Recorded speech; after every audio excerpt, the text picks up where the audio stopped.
Yesterday, WBO 154-pound champion Tim Tszyu and former 147-pound champion Keith Thurman, let me get that off the screen there for my daughter, had a press conference, the first press conference and the first media event for PBC's new deal on Amazon Prime. On the undercard is going to feature Rolly Romero versus Isaac Cruz for the WBA title at 140 pounds. You got Erislandy Lara, who's taking on the absent Mick Zarafa for the 160 WBA title. And you have Sebastian Fundora taking on Sergey Bahachuk for the WBC interim title. Actually, I think it's the full WBC title. Big J is I forgot because Charlo's the champion in recess. Do we know for sure if it's for the WBC or the WBC interim? No, it's for the full title. No, it's for the full title. For those people saying, "Oh, that's bullshit," because he lost his last fight. Yes, he did. But since Brian Mendoza fought Tim Tszyu for the WBO title, that took him out of the WBC rankings. So they went for the next two. All right. That makes sense. So let me go ahead and say right now, I have I'm going to do an individual video on this, but we're going to make sure we keep this on Tszyu and Thurman. But I have significant, rightful concerns for this new PBC on Amazon deal, which is supposed to kick off on March the 30th with this event right here we're talking about. The press conference looked cheap, put together. This fight was rushed and put together, and basically it just, and it's likely going to be a $75 pay-per-view here in the States. It's just not looking good. But overall, let's talk about the fight. Nothing has changed. I still have Tim Tszyu winning, mostly because Keith Thurman moving up 2 weight divisions. This fight is at 155 pounds, which is why it's Keith Thurman versus Tim Tszyu, because it's Keith Thurman who's the A side. But if Tim Tszyu's belt was on the line, then he would be the B side. It's weird like that, but even though it's at 155, don't shoot the messenger. It's Thurman versus Tszyu here in the States. I don't feel that Keith Thurman at this point in time in his career, he's 35 years old now. He's had, 5 fights in the last, I forgot, was it 4 fights or 5 fights in the last 7 years, BJ? You remember? Let me pull it up real quick. 7 fights in the last 5 years. Wait, is it? Okay, all right. 7 fights in the last 5 years. You sure about that? Doesn't make sense. Wait a minute. Actually, no. It's 5 fights in the last 7 years. There you go. Okay, got there. So his last time he fought was February of 2022. So it's a 25-month, near 26-month layoff since he fought Mario Barrios. Before that, he fought Manny Pacquiao in July of 2020. Then before that, he fought Jose Lopez in January of 2019. Excuse me. Hold up. 2022, Mario Barrios, February. 2 fights in 2019, one in January, the other one in July, which was Manny Pacquiao. And then before that, he was on another 2-year layoff where he fought Danny Garcia. Basically, the point is he's been wildly inactive. He's been known to have issues with body shots. And he's moving up in his first official fight above 147 pounds. He's at 155, fighting Tim Tszyu. Shout out to Keith Thurman. Big balls on him to get in there and take this fight on what is relatively somewhat short notice, but I'm not giving him too much of a chance. Of course, he can fight, don't get me wrong. I'm just not giving him a chance to win. I'm not saying it's going to be a good fight. I'm not giving him too much of a chance. He's got to prove me wrong. What are your thoughts? And first of all, what did you think about the press conference? I thought that Thurman was pretty cringe. Well, trying too hard. The other guys, bar Thurman, acted pretty, professionally, and they didn't act the fool or anything like that. Rolly had a bit of a crack at Pitbull for being a chihuahua or whatever. Mm-hmm. But where the fuck was Mick Zarafa? Why wasn't Zarafa there?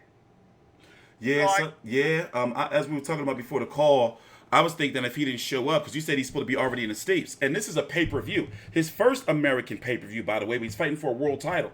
So whatever the case, he should have been there. Why was he not there? Something had to happen. Is he avoiding questions? Or you alluded to something that happened with, we talked about with Tim Tszyu. Can you explain? In the past. Well, there's a rivalry between Tszyu and Zarafa. Tszyu, those two don't like each other. And maybe Tszyu said, well, I don't want him there. This is just pulling a fucking theory out of my ass. Because if you remember when he took on Jeff Horn, he wanted Jeff to be the B side and change hotels and all this other sort of diva bullshit that he tried to pull back when he was fighting Jeff Horn. Of course, it's completely, it's just a thought. They said that he was in Australia training. I heard that he was already in the States preparing for this fight. So it's just, why wouldn't someone be there considering that you're one of the significant fights on the card? Why weren't you at the press conference? Because I can tell you what, if Mick fucks this up in any way, shape or form, I'm done with him. So... yeah, but how? I mean, he better not fuck this up because it was supposed to originally be Danny Garcia and Erislandy Lara, and then Mixerafa was going to get the winner. But yeah, if he messes this up, then ain't no promoter's going to want to mess with him, especially since he pushed for this fight. Yeah, so maybe it was just a bloody politic thing, or maybe who knows what went on. I'm only throwing a theory out there that maybe Tim doesn't want to deal with him yet. Once again, maybe that. I base it on absolutely nothing. It's just a theory I pulled out of my ass. But I mean, Keith Thurman, you got to give Keith Thurman some credit because at least he's trying to sell the fucking fight. I saw what he said the other day about the Mexican flat-footedness and all this bullshit. Mm. I don't know why Tim just didn't go, "Oi, dickhead, I'm an Australian that's of Russian descent."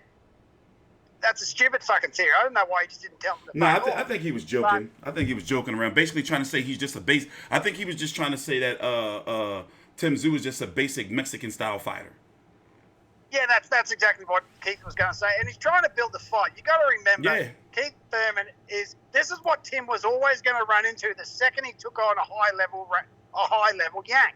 You know, I know what you Yankee bastards are like. You like to sit there and fucking put your dicks on the table and say you're the best thing in the world and try to sell the fight. That's just what flamboyant most American fighters are like. I mean, Mundine was the same. Mundine was one, and Australians aren't like that. Australians are very, whatever, mate, I don't give a fuck. Yeah. I'll just knock your fucking head off. That's what Tim said to me. He goes, I don't give a fuck. I'm just going to knock your head off. And that's exactly what Tim's going to do. I mean, Keith Thurman's not going to go for the retirement village. He's going to head to the fucking funeral village because he'll be in the cemetery after Tim's fucking done with him. Tim is going to annihilate this poor bastard. Well, one thing about Keith Thurman, outside of the Mario Barrios fight, which did very poor on pay-per-view, Keith Thurman has been historically known to be a big ticket mover and a big pay-per-view or ratings bringer for PBC. But once again, this is a 35-year-old man now that's constantly on layoffs and hasn't really been able to keep his momentum going. Like he'll get some momentum and then he'll just like disappear for 2 years off of social media and everything. So you have a lot of fans who feel that this fight's going to flop. I don't see this fight doing very well on pay-per-view. It's a great card in my personal opinion. Right now, we're still waiting to see like who the broadcast team is going to be for PBC on Amazon. There's a lot of questions, but right now, I got to be honest. For this to be a launch press conference for a new platform of Amazon, I'm just not. I'm not impressed. And even more disturbing is that Amazon, on any of their platforms, not on Prime, not on Twitter, not on Facebook, social media, promoted this fight or promoted, hey, we have boxing now. Nowhere. That should be concerning. Closing thoughts, since I know we're both short on time. Well, I mean, I've watched a lot of videos, especially from the American point of view, the American commentators. They all say the same thing. Same thing we're saying. Great card, bullshit main event. Shouldn't really be on pay-per-view. I mean, in Australia, it's going to do extremely well. So, and I think Keith knows that because he's going to get a slice of that pay-per-view revenue from Australia. He ain't stupid. Yeah, he is. Let me ask you a question. Be blunt. Do you think this is a deliberate cherry pick by Team Tszyu? Because it's got to be. Here's the thing. But here's the thing. But here's the thing, though. Washed up welterweight. But who was he going to fight? You see what I'm saying? He had to fight somebody, and Keith Thurman, even if he is 147 pounds, that's still the scalp of Keith Thurman. It's still the name. You see what I'm saying? Yeah, I mean, it wouldn't have done so well if they had a Josh Kelly or someone. I mean, I can't remember who's in the rankings. And now it changes every day. But as I said, hang on, let me ask you a question. You think it would have been better if you fought Virgil Ortiz? Put it this way. It would have been better for fans, hardcores. The Mexican population probably would have turned up a little bit more. But Keith Thurman is still the bigger name.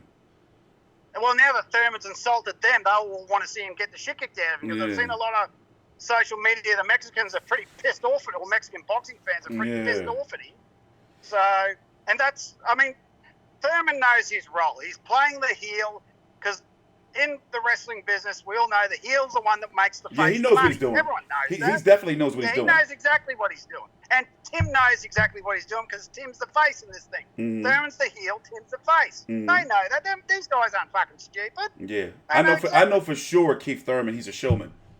For sure. Yeah, exactly. And he'll play the heel well. And then he'll get knocked the fuck out inside of 3 rounds. But he's going to play the heel role well, which will generate the dollars, which will hopefully get the pay-per-view revenue up in America, because Australia you don't have to worry about. They'll do extremely well in this country. So he's got to build the American side of things. The Australian side of things is already taken care of. So, people will pay their $60, no problem at all for this fight. But he's got to build the American side of things, because the American side of things, as we all know, are like, they're all saying, what the fuck? Great card, not so much a great main event, and why is it on pay-per-view? But also, this could help give Tim the boost that he needs to be the American superstar that he wants to be. You know? Yeah, well, exactly. So I said, there's a lot of positives, as I said. Passing of the torch kind of thing, you know? Yeah, there's a lot of positives in this card. There are only really one negative, is that Keith's been out of the game for too long, and he's another welterweight. There's the only two negatives. And there's a negative for American fans, because you have also the Joshua versus Ngannou pay-per-view and this pay-per-view all in the same month, even if this pay-per-view is at the end of the month. Still, American boxing fans don't like that. I'm predicting that this pay-per-view here in the States, maybe 150,000, maybe less, 100. It's not. I just don't see it doing very well.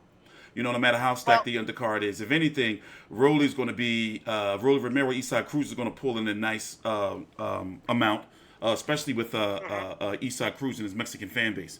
But besides that, I'm just not. American pay-per-view buys, I'm just not seeing it. With that being said, we both... I'm sorry, you got something else to say? Yeah, and the other thing is, as I said in the last video, this is a build-up to the unification bout between the winner of Thurman, and the winner of Fendora and the Russian block. Because either way, it works out good for Tim. Yeah, you're right about that. Yeah, because either way, if Fendora wins, great. Fendora fights Tszyu can get one back for Daniel Lewis. Or Tszyu finally gets his big fight against another Russian. Either way, it works out well for Tim. Yeah. I forgot to mention that. It's likely they can make a unification next. All right. Take your time out. Like the video. Subscribe. We will be here for full coverage, covering this card as sometime in the next couple of weeks. PBC is going to be rolling out their full Amazon Prime schedule, and likely, since this is the pay-per-view, there's probably going to be some shoulder build-up content with Keith Thurman and Tim Tszyu. I'm interested to see what it's going to be. You can follow me at TstreeT Controversy and Big J at Old Mate Big J on Twitter. Thanks for watching. Please subscribe.